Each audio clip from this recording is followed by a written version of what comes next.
Այսինքն, հենց որ խոսում ես Արցախի մասին, մարդիկ մտածում են ոչ թե արցախյան հաղթանակների մասին, այլ Արցախի սարսափելի պարտության մասին եւ 5000-ից ավել կորուստ, տասնյակ հազարից ավել վիրավորների մասին։ Այսինքն այդ վախը, որ հայրենասեր լինելը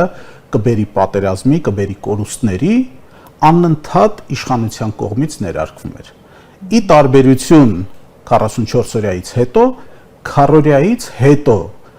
ամբողջ հասարակությունը ներառյալ այս իշխանությունը, որ այն ժամանակ ընդդիմություն էր, նրանք էլ էին փորձում շահարկել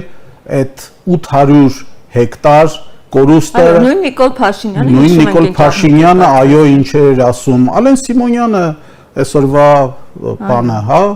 Ազատ մամուլի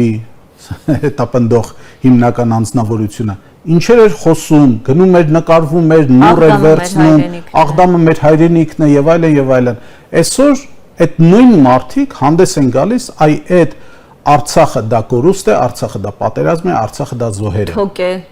Արցախը թոք է վերջի վերջո, այսինքն այս նարատիվով են նրանք հիմնականում հանդես գալիս։